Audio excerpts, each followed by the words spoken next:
A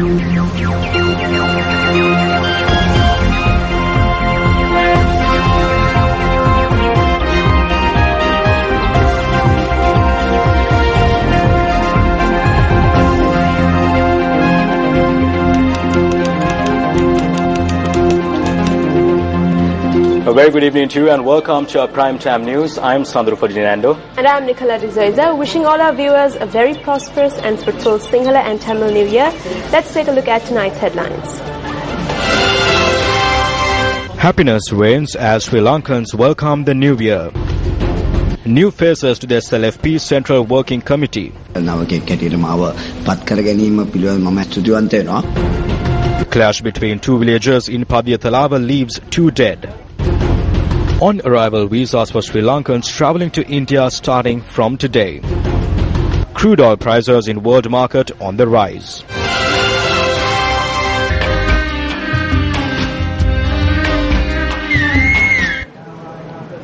Another Sinhala and Tamil New Year dawned at 1:47, symbolizing the transition of the sun from the house of Pisces to the house of Aries. Sri Lankans welcome the new year as happiness filled the air. Conducting affairs in keeping with the auspicious times is an important feature of the Sinhala and Tamil New Year. The Punya Kale dawned at 7:23 am and ended at 8:11 pm. Newsfirst cameras captured footage of the public making their way to the temples across the island for religious observances, which is given priority on a day like this.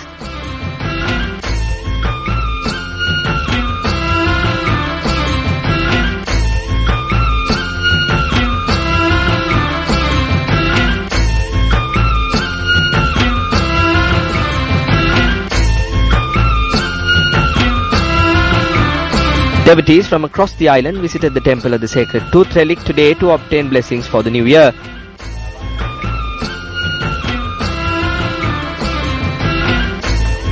Crowds in their numbers visited the Jayasri Mahabodhi in Anuradhapura during the Punya Kalaya today.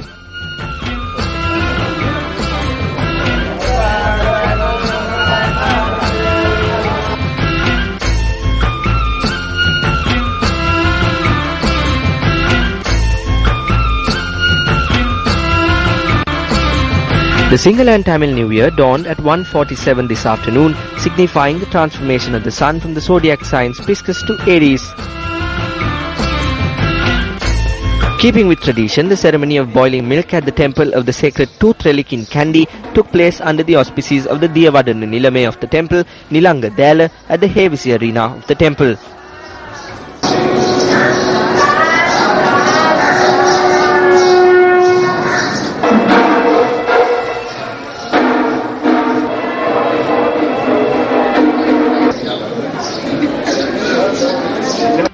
The tradition of consuming food was observed at 2:05 pm, attired and adorned in red and facing the east. Kindle the hearth and prepare milk rice out of red rice mixed with sugarcane, jaggery and dikiri, also known locally as vilanda.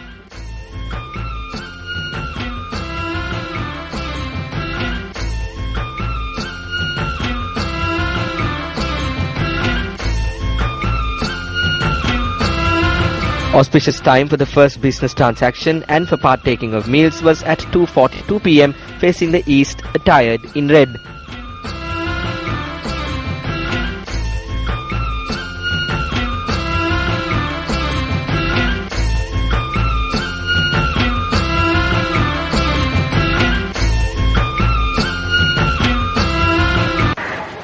Hindu devotees too visited the Kovils across the island this morning to obtain blessings for the new year.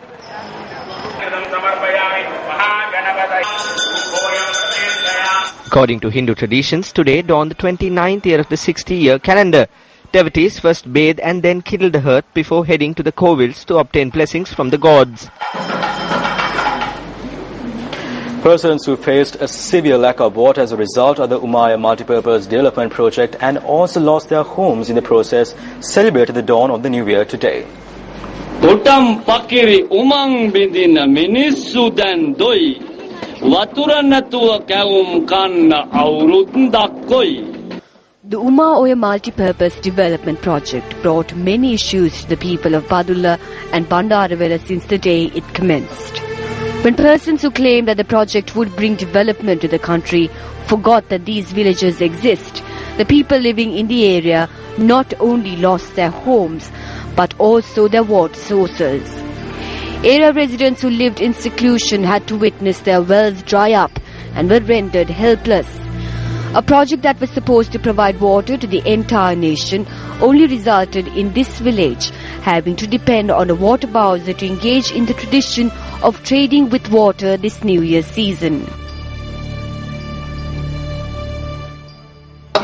මේ උමාවේ අසාර්ථක ව්‍යාපෘතියේ කර්මයට අපේ ප්‍රදේශවාසීන්ට ගනුදෙනු කරන්න තිබිච්ච ලිඳ අහිමි වුණා. ඒක නැති නිසා අපි ඔක්කොම එකතු වෙලා අද ලිඳට පින් දීදී මේ වතුර ගෙනලා තියෙන බවුසරයටයි අපේ ගනුදෙනුව ආරම්භ කරන්නේ. සාදු සාදු සාදු සාදු සාදු සාදු සාදු.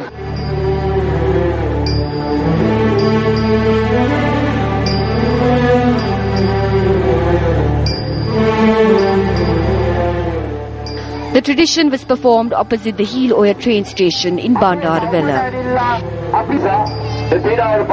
Area residents from Makluwalla, Heel Oya, Varagalathanna, Kurundugolla and Egudagama had to perform the tradition of kindling the hearth also on the side of the road. Despite performing the traditions and the rituals, the memories of the fate that has befallen on them will not be erased.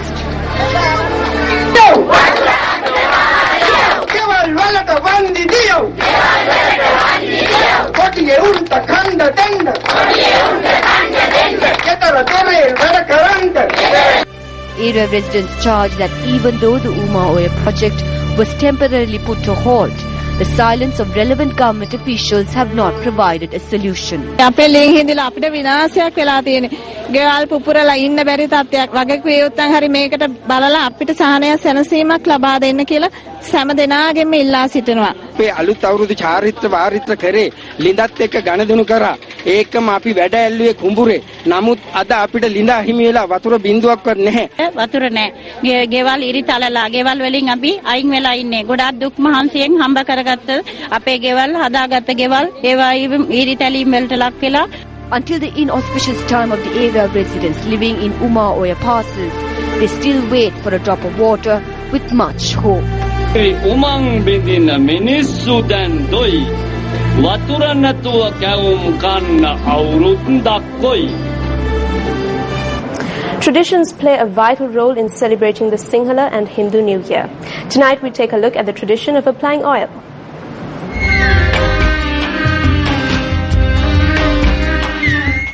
The applying of oil is another significant Avrudu event. According to Sinhala traditions, after taking a bath for the old year, people take a bath for the new year after applying oil, a ritual followed by almost everyone. People of the Sabaragama province engage in this tradition with the blessings of the god Saman. Just like the Sinhala community, the Tamil community too engage in this tradition. A herbal oil is made and is applied on all on the day after the dawn of the new year with the aspiration of good health. ඒතර මේ අලුත් අවුරුද්ද උදා වෙන්නේ හිරු මුල් කරගත්ත මේ සුභා දහමේ. The first lesson to keep connectivity with the nature comes with the tradition of applying oil. We are aware that increasing life expectancy is one objective. For this tradition, we use herbs and other plants. That is why we use plants for the auspicious time. This tradition also teaches everyone, from the little child to the adults, that we are vested with the responsibility of protecting our environment. This is the most important cultural lesson that we need to keep in mind with the dawn of this new year. එතකොට අපේ ලෙඩ දුක් කරදර කියන දේවල් අපේ ආවම වෙලා යනවා.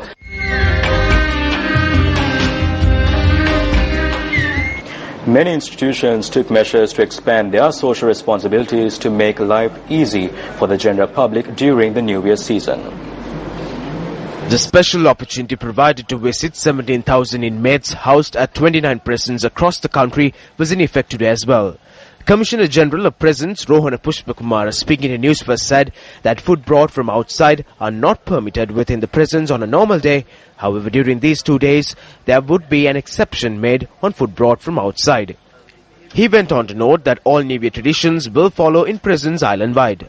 The objective of this grace period is aimed by providing an understanding of the phrase prisoners are human beings and also provide a connectivity with the outside world.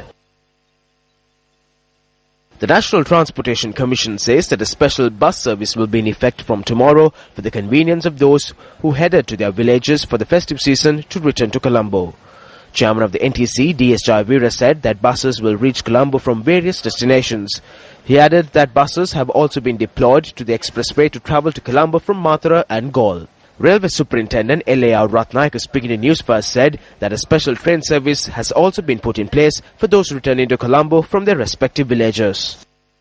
A special operation was in effect from the 11th of this month to nab persons driving under the influence of alcohol. During this time period, 605 persons who drove under the influence of alcohol were arrested. 283 persons were arrested for this offence yesterday alone. Among them were 141 motorcyclists and 115 three-wheeler drivers. President Maithripala Sirisena, in his message for the Sinhala and Hindu New Year, which dawned today, has requested that the public refrain from partaking or offering alcohol and tobacco on this festive occasion. President Sirisena, in his New Year message, says that at a time where there is well-directed action taken with singular mind and purpose by all nations' children to take the motherland to prosperity, this national cultural festival provides a great opportunity to reach this goal. The President adds, this New Year celebration is a spread of festivity amidst the commitment of good governance that transcends differences of ethnicity, caste and community, with important strides being taken to realize the need for unity among all people. Prime Minister Ranil Wickremesinghe in his message says that the Sinhala and Tamil New Year is a national festival which embellishes the national unity, brotherhood, equality, pleasure and prosperity of which traditions are embedded in the culture of the Sri Lankans. The Prime Minister adds that it is unique that in this year people are able to celebrate the New Year without any pressure, fear or suppression. Opposition leader Nimal Siripala De Silva in his New Year message says that the festivities need to be marked in a more understanding manner with new intentions in mind. He adds that through this, the confusing situation that prevails can be avoided. A political dialogue has arisen over the removal of members from the Sri Lanka Freedom Party Central Working Committee. Now today it was revealed that several new faces have been included into the SLFP Central Working Committee. 4 senior members were removed from Central Working Committee for operating in violation of decision made by the committee. MPs TB Ekanayaka, SM Chandrasena, Salinda Disanayaka and Bandurugana Wardana were removed from the SLFP Central Working Committee. The MPs received the letters in this regard over the past 2 days, and SM Chandrasena said he hoped to seek the assistance of court over the matter. Meanwhile, members of the Home Agama Pradesh Sabha also demonstrated against the decision made to remove MP Bandurugana Wardana. MP TB Ekanayaka said that he had received word that the President may revoke the decision that was notified to them via a letter. This morning, several new members were appointed to the Sri Lanka Freedom Party's Central Working Committee. The media unit of the Ministry of Ports and Shipping, issuing a communique today, said that Minister Arjuna Ranatunga has been appointed to the Central Working Committee of the SLFP. Chairman of the Sri Lanka Freedom Party, President Maithripala Sirisena, using the powers vested on him, had taken the decision to appoint me and several others to the Central Working Committee. First and foremost, I am thankful to him. I believe that we need to work within the legal framework of the party for the betterment of the party. I believe that the party chairman expects from us to do the proper thing for the party with a good aim and engage in the political journey in a respectful manner. We hope to do the same and strengthen the party in the future journey. We will make this victory that we achieved to be felt by the entire nation. With this appointment that we had been given, we hope to put our lives at stake and work for the objectives of the party chairman. If anyone from the party says that the appointment needs to be given to someone better than us, we will be humble and return these positions at any given time. There is no issue over it. We will carry out the responsibility that has been given to us. We never had such expectations. We do not work seeking positions. Even though we receive positions by working, the position will not be a crown or any other piece of jewelry. We will be more humble and work for the betterment of the party.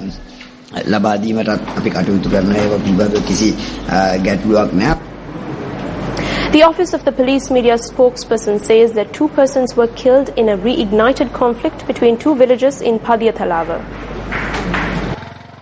It was reported that there had been tensions between 2 villages of Kadupahara and Kehelulla in the Padiyathalava police division. 6 persons in a lorry had arrived from the Kadupahara village at around 10:30 last night and had consumed alcohol, which later resulted in an escalated verbal argument. We have a house here. We took him there. Afterwards, they ran through the forest towards the house. There was nowhere to go afterwards. It was very dark. An eyewitness stated that the group of persons who ran through the forest injured 3 individuals from the Kehelulla village and had fled the area in a lorry. I told them not to go there and I kept them in my garden. I saw a lorry travelling in full speed from the other direction. When I saw the lorry coming, I moved both of them on one side and the others towards the other side. The lorry almost knocked me down. One of them was receiving treatment at the Mahiyangane hospital at the time. I suddenly heard a loud noise, only to see the individual had fallen on the road and had died on the spot. When I walked 4 to 10 feet forward, I saw the other person fallen on the road as well. He had also died. He was knocked down on purpose. I called continuously but no one answered. I went half an hour after my mother came from the police. I told them to take him to the hospital. That was half an hour afterwards.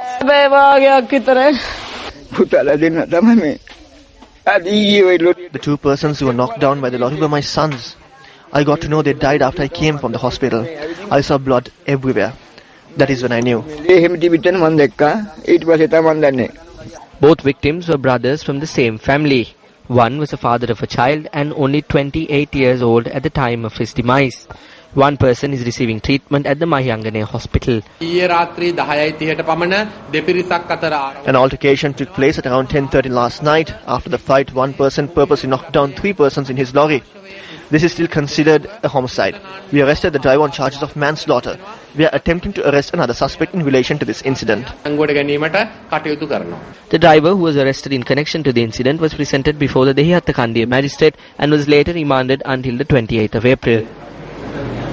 Sri Lankan nationals visiting India will be able to obtain an on-arrival visa from the Indian airport starting today.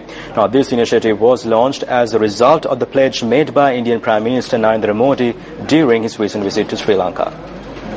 India has allowed on-arrival visas at its airports for 43 countries. Sri Lanka enters this list at number 44.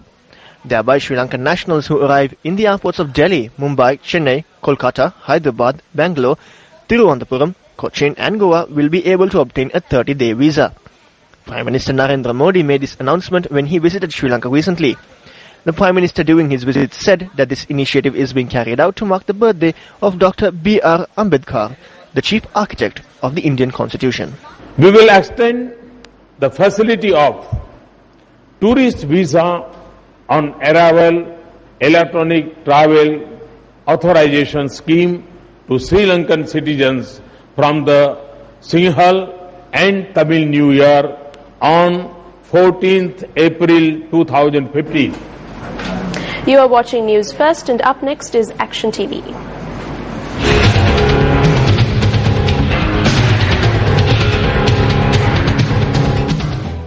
Ten families who were left hopeless out of the recipients entitled to receive houses constructed under the national program to construct 50,000 houses in line with the government's 100-day program were given a reason to regain hope when an officer from the National Housing Development Authority arrived yesterday, the 95th day under the 100-day program.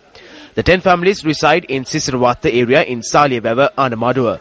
35 unemployed and homeless families have been entitled to receive residences under the government's program to distribute 50,000 houses in line with the 100-day program of the government. Thereby, as per the conditions agreed upon by the said recipients, the construction of the foundation of these houses have been carried out by the recipients, and this was brought to your notice on last Sunday's Action TV. The National Housing Development Authority had evaded payment of the concessions in agreed terms, and the families were left with going forward with the construction activities without the concessions. මොමාරි අතේ තිබ්බ කනකර බඩු ඒව උකස් කළා තමයි ඇත්තටම අත්විවරම දැන් මේ අපි දැන් ඒවට පොලි ගෙවනවා ඒ වුණාට අපිට තාම රජයෙන් මේ ලෝන් එක පාස් වෙලත් නැහැ මේ ගෙවල් හදාගන්න මුකුත් තාම වතුර ලයිට් ඒව මුකුත් දීලත් නැහැ. The manager for Putlam district at the National Housing Development Authority arrived in Sisirwatta area to inspect and ascertain the construction of the foundation of the houses in question. Thereby, the promised payment of concessions due over the past 2 months were also distributed to 10 families out of the entitled 35 families. විමර්ශනවලට දැම්මත් පස්සේ මම උදේ නැගිටලත් හිටියේ නෑ මට උදේම call එකක් ලැබුණා මේ අද නිවාස අධිකාරියෙන් නම් මේ චෙක් එක ලබා දෙන්න කියලා. අද දවස නම් හීනයක් වගේ. සීරස ටීවී එකේ විමර්ශනාංශයේ මහතුරුන්ටත් ඇත්තටම ගොඩක් ස්තුතිවන්ත කරනවා මේ අපිට මේ කරපු සහයෝගයට. The officer representing the National Housing Development Authority then promised the entitled recipients that the second concession paid in terms will be distributed for the 10 families and the first concession paid in terms will be distributed to the remaining 25 families after the conclusion of the Sinhala and Tamil New Year festivities. The highest monetary value of the concessions provided under the program to construct 50,000 houses in line with the government's 100-day program is 100,000 rupees, which will be paid as per an agreed term. Oil prices in the world market have seen an increase, with the barrel of crude oil in the US market rising by $1 this morning. Despite the increase in the price of oil, the price of a barrel of crude oil in the US market stood at $59. During the end of January this year, the price of a barrel of crude oil was at between $45 and $47. However, over the past 2 weeks, the price has seen a gradual increase. Newsfirst contacted the Ministry of Power and Energy to inquire whether the price increase in the world market would have an effect on petrol and diesel prices here at home.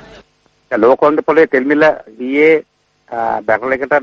price of a barrel of crude oil has increased by $1. This will not affect the domestic market directly. Over the past, the price in the world market declined. However, there were no changes in the domestic market prices with the increase in the price of the global market. We are maintaining the prices. We do not hope to increase the domestic market prices simply because the prices in the global market increased. Newsfirst also inquired as to whether Sri Lanka would benefit from the agreements that Iran reached with world powers recently, as Sri Lanka is one of Iran's leading oil importers.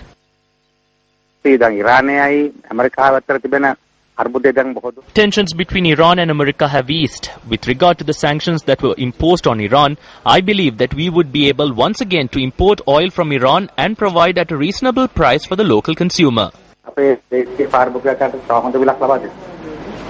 In more business news, it has been reported that many small-scale dairy farmers in Norelia are stepping away from their way of life as a result of many difficulties they face.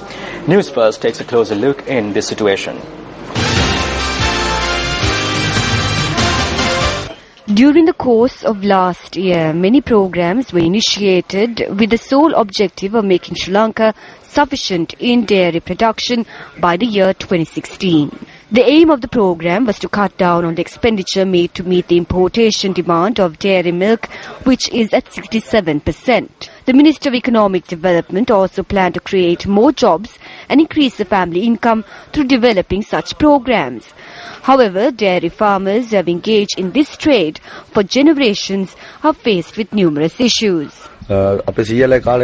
We have been engaging in the dairy industry since the time of our grandfathers. Now it is difficult because we do not have grass to feed our cattle. We have to go to 3 to 4 kilometers away from here to dig ditches. We are tired of this trade. There is no place to keep our cattle here. We have only 3,000 bundles of punak, but shops only ask for 40 rupees worth of milk. You have to increase this amount, otherwise we cannot continue like this. As a result, there are a number of farmers who have abandoned this trade. We have 10 to 15 families who depend on us. I had 30 cows with me, now I only have 15 because I cannot continue this trade. We are only requesting to provide us relief. Without some sort of relief, we cannot continue like this. The government has to approach and talk to us. We are helpless people.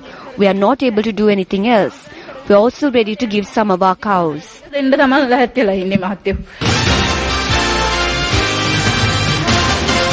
with that, we have our primetime news. I am Sandro Ferdinando. And I am Nicola De Zoisa. We wish you all a very happy new year. Take care and good night.